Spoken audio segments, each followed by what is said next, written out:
Dites-moi, Jean-Michel Turin, le bois, vous connaissez? Vous y allez y chercher vos champignons, vous? Pascal, c'est merveilleux. Mais je vais pas trop, moi, personnellement, parce que je trouve que ramasser les champignons, ça peut être un métier. Et il faut laisser les gens qui connaissent les coins, ils vont pas saboter les coins de champignons, ils savent les retrouver, ainsi de suite. Chacun son métier. Vous, votre métier, c'est les cuisiner. On va les cuisiner ensemble. Mais d'abord, puisque vous me parlez de cueillette, je vous propose quelques conseils en images pour la cueillette de nos champignons dans la région. Et si on allait aux champignons? Excellente idée, j'adore ça. Envie de cèpes, de girolles ou de pleurotes? Attention, chaque année, on déplore pas moins de 1200 intoxications liées à la consommation de champignons. Alors, comment s'y prendre pour éviter de finir à l'hosto? Tout d'abord, ne les cueillez pas dans des endroits pollués. Le champignon concentre les polluants. Emportez avec vous un bon guide et soyez vigilants. Rien ne ressemble plus à un bon champignon qu'un mauvais.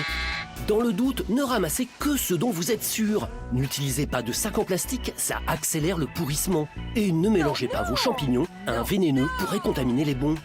Prenez des champignons en bon état et entiers pour permettre leur identification. À la fin, lavez-vous les mains et consommez-les sous 48 heures maxi.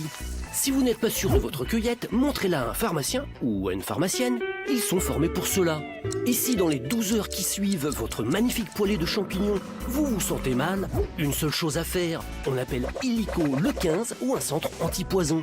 Alors, toujours envie d'une petite fricassée ? Dites-moi, Jean-Michel Turin, avant de se faire une petite fricassée, et puis certainement un plat signature avec un chef étoilé que vous êtes depuis seulement 40 ans, n'est-ce pas? Est-ce que la Bourgogne-Franche-Comté est une terre de champignons? Premièrement, c'est une région exceptionnelle dans la qualité de l'air. Je l'ai entendu, Ça parce que tout à Francis l'heure. Schweitzer est là, Je mais l'ai c'est pas lui le entendu tout à l'heure. responsable, hein. Lui il Et travaille ça ne peut simplement être pour nous trouver du qu'une bonheur. région exceptionnelle pour tout ce qui pousse dans la nature.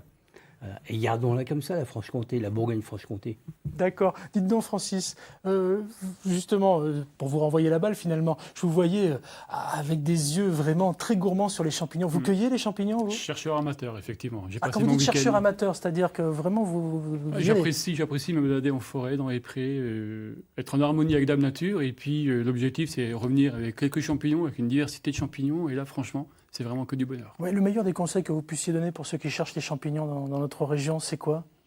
Prendre son temps, flâner, et puis en profiter pleinement, tout simplement.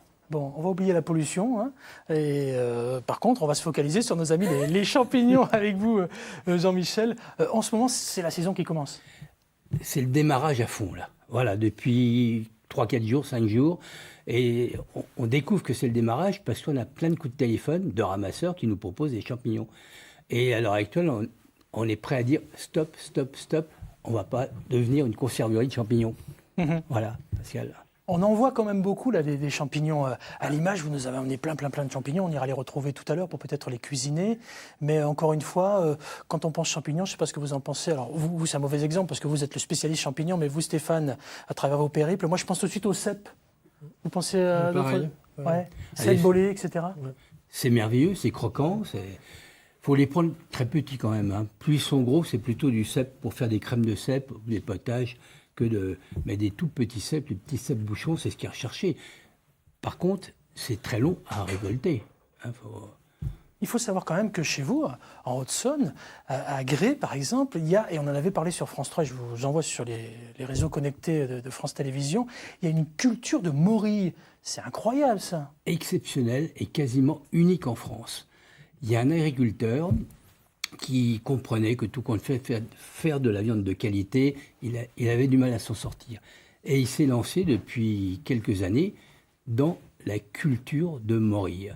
Et des morilles exceptionnelles à tomber à genoux. Vraiment merveilleuses. Toute la qualité, mais naturelle, cultivée et naturelle en même temps. Et il fait un tabac partout, dans tous les palaces. Tout le monde réclame de la morille de Haute-Saône. Et il est à Ancier, à côté de Grès. Et pour notre département, comme pour la région, c'est quand même merveilleux d'avoir des agriculteurs comme ça. Vous, je rappelle que vous êtes à côté de Vesoul, au château de Vauchoux, pour être très précis. Jean-Michel Turin, votre spécialité, ce ne sont pas que les champignons. Vous avez des plats signatures? Oui, les plats signatures, on est beaucoup axé poisson, produits de la mer, produits de la rivière, et puis volaille. Mais ça se marie bien avec les champignons. Voilà, ça se marie bien avec les champignons. Puis il faut rester dans ce que l'on fait autour de chez nous, je crois. Oui, la cuisine bleu, blanc, rouge. Avant tout. Ouais, cuisine française. Ouais, cuisine française. Et Et quelquefois, je dis, si ça continue à force de tout casser dans la cuisine, pour manger une bonne choucroute, il faudra aller à Tokyo. Voilà.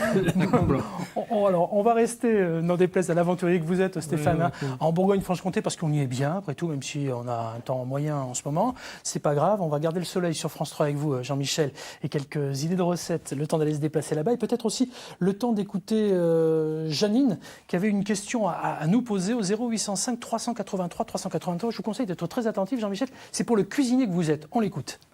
Bonjour, je m'appelle Janine. De temps en temps, je vais aux champignons. Il y a quelque temps, j'ai trouvé des cèpes et je les ai fait sécher. J'aurais voulu savoir quelle est la meilleure façon de les conserver.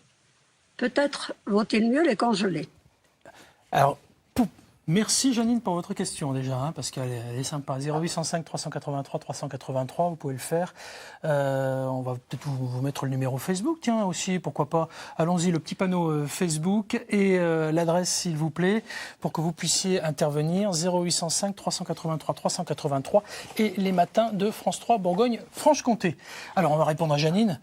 Mais c'est vous qui allez répondre, Jean-Michel. Pour la conservation des cèpes et des champignons. La conservation des cèpes, il y a deux possibilités. Soit de les faire sécher, comme tout le monde les fait sécher, les couper en lamelles et de les faire sécher. C'est-à-dire, attendez, parce que vous allez un peu vite en besogne. Vous coupez le champignon qu'on a lavé au préalable, c'est ça? On peut le laver. Il faut mieux le laver. D'accord, Okay, donc on le lave. On le coupe.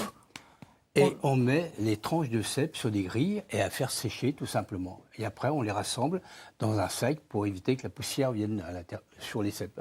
Est-ce que, une fois qu'on a rassemblé nos champignons dans ce fameux sac, on peut par exemple le glisser au congélateur et se dire tiens, dans 2-3 mois, je vais réutiliser ça?